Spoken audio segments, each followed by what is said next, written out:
கர்த்தருடைய நாமத்துக்கு மகிமையுண்டாவதாக. இந்த நாளில் கூட கர்த்தருடைய வார்த்தையை நாமும் தியானிக்க கேட்போம். யோவானின் சுவிசேஷ புத்தகம் 11ஆம் அதிகாரம் 1 முதல் வாசிக்கலாம்.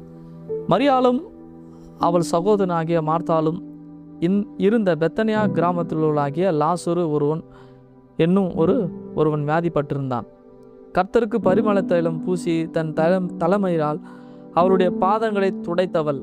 அந்த மரியாளோ அவளுடைய சகோதரனாகிய லாசரு வியாதிப்பட்டிருந்தான். கண்களை மூடி நாம் ஜெபிக்கலாம். பரிசுத்தமுள்ள நல்ல தகப்பனே, அருமையான இந்த வார்த்தையினால ஆண்டவரே, உடைய பிள்ளைகளாக இருக்க எங்கள் மத்தியில் நீர் பேசி கர்த்தர் எங்களுடைய வாழ்வில் ஒரு மீட்பை, ஒரு ஜீவனை தருகிற எங்கள் ஆண்டவராக இருப்பதற்காக நன்றி செலுத்துகிறோம். இயேசு கிறிஸ்து நாமத்தினால துதிக்கிறோம் எங்கள் ஜீவனில் நல்ல பிதாவே, ஆமேன். அப்பொழுது அவனுடைய சகோதரிகள், ஆண்டவரே, நீர் சிநேகிக்கிறவன் வியாதியா இருக்கிறான் என்று சொல்ல அவரிடத்திற்கு ஆள் அனுப்பினார்கள். இயேசு அதை கேட்ட பொழுது, இந்த வியாதி மரணத்துக்கு ஏதுவாயிராமல் தேவனுடைய மகிமை விளங்குவதற்கு ஏதுவாயிருக்கிறது, தேவனுடைய குமாரனும் அதனால் மகிமைப்படுவார் என்றார். கர்த்தருக்குள் பிரியமானவர்களே, மரியாளும் மகதலேனாள் மார்த்தாலும் அவருடைய இரு சகோதரனாக இருக்கிற லாசருடைய அந்த மரண சம்பவம் தான் இந்த பகுதியில் இருக்கிறது. இந்த குடும்பத்தை இயேசு மிகவும் அதிகமாக நேசித்தவராக கூறப்படுகிறது. இயேசுடைய அந்த அன்பு என்பது லாசருடைய மரணத்தை பார்த்து இயேசு கண்ணீர் விட்டார் என்று சொல்லி நாம பார்க்கிறோம். அப்படியாக ஆண்டவர் இந்த குடும்பத்தின் மேல் அதிகமான ஒரு அன்பை அவர் வெளிப்படுத்தினார். அவர்கள் அதை ஏற்றுக்கொண்டிருக்கிறார்கள். சமுதாயம் அதுக்கு அங்கீகாரம் கொடுத்திருக்கிறது. இயேசு அந்த கல்லறையில் வருகிற பொழுது இவரை அதிகமாய் சிநேகித்தார் அல்லவா என்று சொல்லி லாசருடைய அன்பை இயேசுவிடத்தில் அவர்கள் கூறுகிறதை நாம் பார்க்க முடிகிறோம். அப்படிப்பட்ட ஒரு தேவ பிள்ளை அவனுடைய மரண தருணத்தை இயேசு கேள்விப்படுகிறார். அப்போ அவர் சொல்றாரு, இது தேவனுடைய மகிமைக்கு ஏதுவான ஒன்றாக இருக்கிறது என்று சொல்லி, தேவனுடைய மகிமை இதனால உயர்த்தப்படும் என்று சொல்லி வேதாகமம் சொல்லுகிறது. நம்முடைய வாழ்க்கையில இயேசு நம்ம இருக்கிறார். இயேசுவை நாம் ஏற்றுக்கொண்டிருக்கிறோம். அவர் நம்முடைய தகப்பனா இருக்கிறார், நம்ம அவருடைய பிள்ளையா இருக்கிறோம். அப்போ நம்ம இருவருக்குள்ள இருக்கக்கூடிய அந்த உடன்படிக்கை என்பது நம்மை சார்ந்தவர்கள் சொல்லுவாங்க, இந்த குடும்பம் இயேசுவை அதிகமாக நேசிக்கிறவங்க, இந்த ஃபேமிலி, இந்த நபர் இயேசு மேல் அதிகமான தாகமுள்ளவர்களாக இருக்கிறாங்க என்று சொல்லி, அப்படிப்பட்ட அந்த அன்பினுடைய அந்த உறவை ஒரு உன்னதமானதாக இருக்கிறது. அது தேவனுடைய அன்பை விளங்கும்படியா அந்த மகிமை, அந்த அற்புதம் என்பது அந்த பகுதியில் நமக்கு காண்பிக்கப்படுகிறது. என்னவாக என்றால், இயேசு அதை கேட்ட பொழுது, இந்த வியாதி மரணத்துக்கு ஏதுவாயிராமல் தேவனுடைய மகிமை விளங்குவதற்கு ஏதுவாயிருக்கிறது, தேவனுடைய குமாரனும் இதனாலே மகிமைப்படுவார் என்றார். இயேசு மார்த்தாரிடத்திலும் அவளுடைய சகோதரனிடத்திலும் லாசரிடத்திலும் அன்பாயிருந்தார். அவன் வியாதிப்பட்டு இருக்கிறதாக அவர் கேள்விப்பட்ட பொழுது தாம் இருந்த இடத்துல பின்னும் 2 நாள் தங்கினார். அதன் பின்பு அவர் தம்முடைய சீசரை நோக்கி, நாம் மறுபடியும் யூதேயாவுக்கு போவோம் வாருங்கள் என்றார்.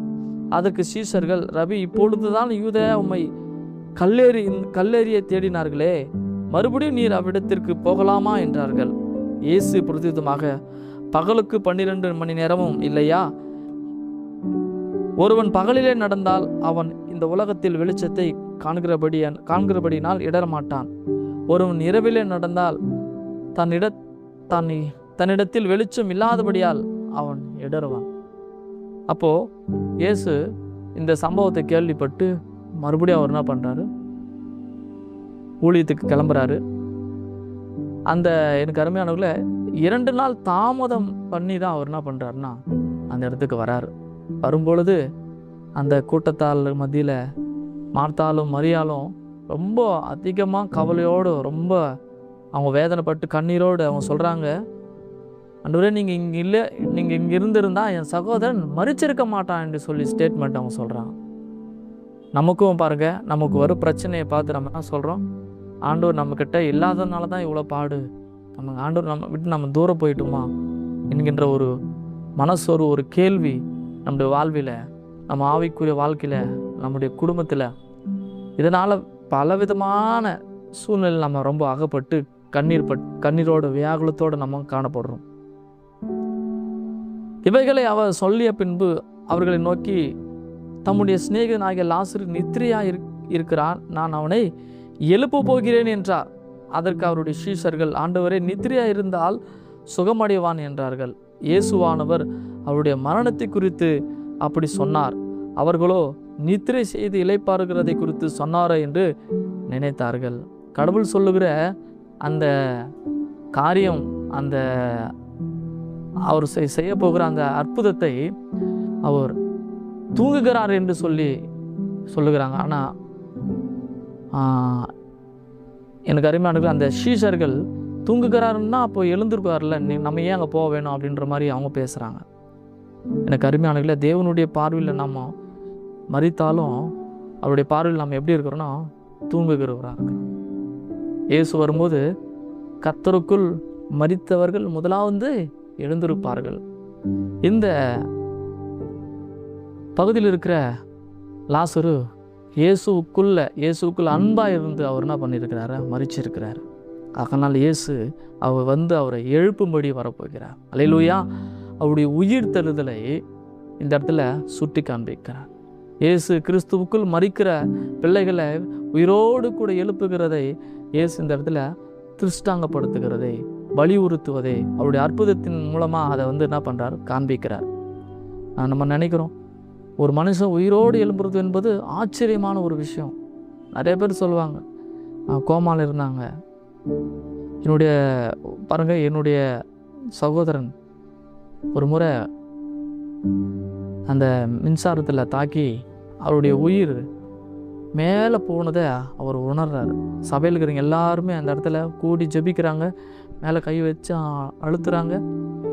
அப்போ என் தம்பி சொல்கிற ஸ்டேட்மெண்ட்டு எல்லாமே என்ன பண்ணுறாங்க, ஸ்தோத்திரம் அல்லேலூயா அப்படின்னு சொல்லி அந்நிய பாஷையோடு கூட தேவனிடத்தில் மன்றாடுகிறாங்க. என்னுடைய காதில் அந்த சத்தம் கேட்குது. அப்போது 4 பேர் அவங்களுடைய ஆத்மாவை கொண்டு போகிறாங்க. கொண்டு போகும்போது அந்த சத்தத்தை கேட்டு உடனே அவங்க இறக்கி கொண்டு வந்து அவங்கள வந்து கொண்டு வந்து அவங்களுடைய ஆத்மா, அவங்களுடைய அந்த சரீரத்தில் மீண்டும் தன்னுடைய ஜீவனை வைத்ததை என் தம்பி சொல்லும்போது எனக்கு ரொம்ப ஆச்சரியமாக வியப்பாகவும் இருந்துச்சு.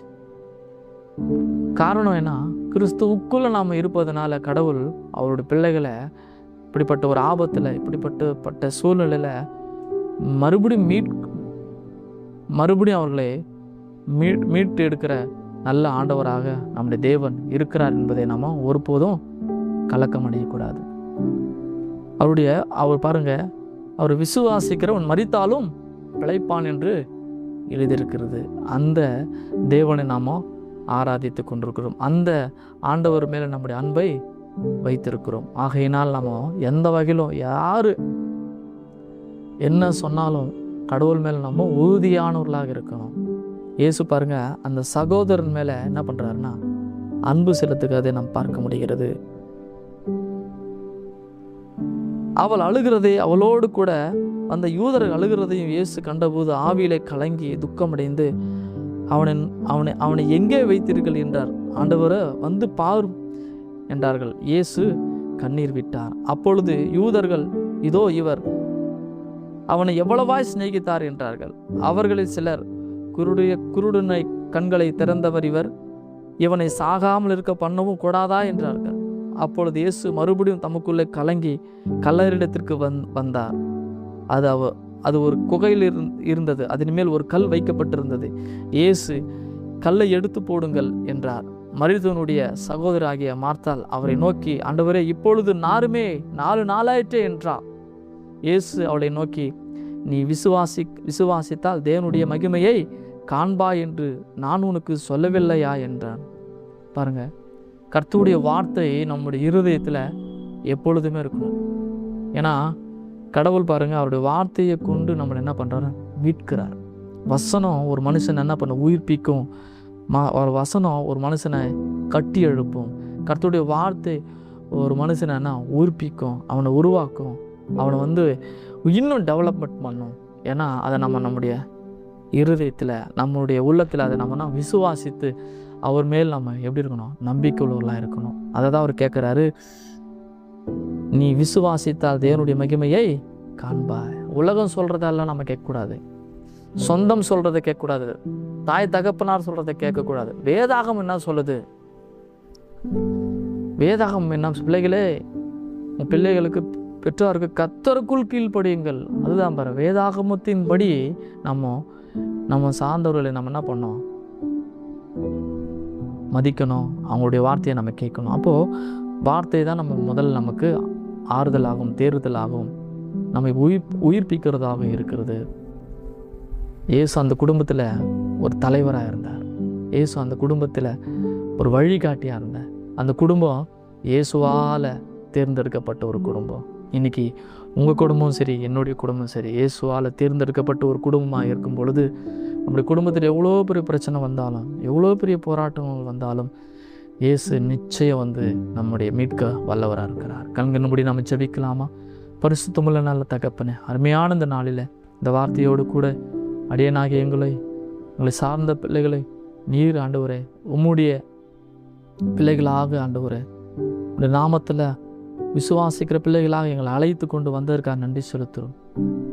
ஆசீர்வதிங்க. இதை கேட்குற ஒவ்வொரு பிள்ளைகள் மத்தியிலிருந்து ஒரு ஆண்டவரை மீட்பையும் ஒரு ஜீவனையும் தந்து அவர்களை உயிர்ப்பிக்கும்படியாக நாங்கள் ஜெபிக்கிறோம்.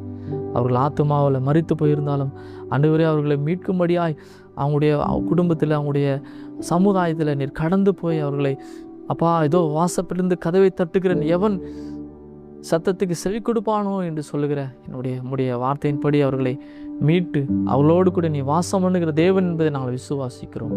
இயேசுவின் நாமத்தினால பிதாவே, ஆமென்.